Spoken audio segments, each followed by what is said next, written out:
আসেন আজকে আপনাদের সাথে একটা বার্গার শেয়ার করব, নরমাল বার্গার। বাসায় যা ছিল তা দিয়ে আমি আজকে বার্গার তৈরি করব। আসলে আমরা মাঝে মধ্যে এভাবে আমি তৈরি করি, আর ঘরে যা থাকে তা দিয়ে করা যায়। বাইরের মতো যে খেতে হবে এমন কোনো কথা নেই। আসসালামু আলাইকুম, সবাই কেমন আছেন? সবাইকে শুভ সন্ধ্যা। আজকে আমি নরমাল যে বার্গারটা নিয়ে আসবো, তো এখন আমি এখানে চুলায় কড়াই বসে দিয়ে দিয়েছি, পেঁয়াজ দিয়েছি। পেঁয়াজটা বেশি মজাবো না। তারপরে আজকে আমি গরুর মাংস দিয়ে করব না, যে চিকেন দিয়েই করব। তা আমি এখানে মুরগির মাংসগুলোকে ধুয়ে সুন্দর করে পানি ঝরিয়ে রেখেছিলাম, তারপরে দিয়ে দিয়েছি। আর এখানে আমি মনে করেন মশলা দিয়েছি, সব মশলা একসাথে রেখেছি। আদা ১ চা চামচ আদা রসুন বাটা দিয়েছি, আর সব কিছু একসাথে দিয়ে তারপরে ঢেকে দিব। একটু ঢেকে দেওয়ার পরে যে এখন এটা শুকিয়ে মানে ঝোলটা শুকিয়ে গেছে, হয়ে হয়ে আসছে, যেহেতু পানিটা চলে গেছে। এখন আমি এখানে গরম মশলা আর এই যে জিরার গুঁড়ো দিয়ে দিয়েছি, আর এখানে সয়া সস দিয়ে দিব একটু। তো আমি এই জন্য লবণ একটু কম দিয়েছি, যেহেতু সয়া সসটা দিয়ে দিয়েছি। সয়া সসটা দিয়ে বেশি লবণ হয়ে যাবে, এই জন্য আমি হালকা লবণ দিয়েছি, আর একটু গোলমরিচের গুঁড়ো দিয়ে দিব এখন। গোলমরিচ, আর এখানে আমি একটা ক্যাপসিকাম ছিল, এটা না দিলেও চলে। তার ক্যাপসিকামটা ছিল, আমি ক্যাপসিকামটা দিয়ে দিয়েছি। তো এখন ক্যাপসিকামটা আমি ঢাকটা দিয়ে দিব একটু নরম হওয়ার জন্য, আর একটু গোলমরিচের গুঁড়ো দিয়ে দিয়েছি, আবারও দিয়েছি একটু। কারণ তারপরে এখানে আমি ঢাকনা দিয়ে মজার জন্য দিয়ে দিয়েছি। তো এখন উঠে নিয়ে আসছি, তখন পানি পুরা শুকিয়ে তেলটা বের হয়ে আসছে। আর আমি সবশেষে একটু লেবুর রস দিয়ে দিলাম।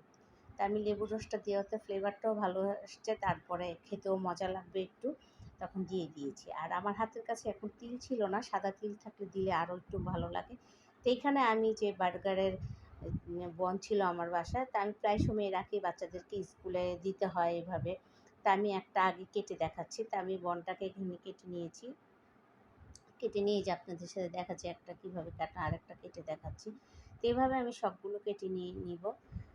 কেটে নিয়ে যে এইখানে আমি এই যে সবগুলো কেটে এই যে দেখাচ্ছি আপনাদেরকে, এইভাবে কেটে আমি এখন তাওয়া বসিয়ে দিয়েছি চুলায়। এখন চলেন চুলাতে চলে যাই। তো এখন আমি এখানে আসছি, এখানে তাওয়ার মধ্যে হালকা গরমের মধ্যে দিয়ে দিয়েছি। যেহেতু আমি এখানে চিজ ব্যবহার করব না, বাটার ব্যবহার করব, তাই আমি এখানে একটু করব, একটু নরম করার জন্য নিয়েছি, যে বনটা নরম করলে একটু ভালো লাগবে, যেমন আবার না পুড়ে যায়। যে পুড়ে গেলে তো আবার খেতে মজা লাগবে না। তো এই জন্য আমি হালকাভাবে একটু গরম করে নিয়েছি। তো এখানে আমি বাটারটা দিয়ে দিয়েছি।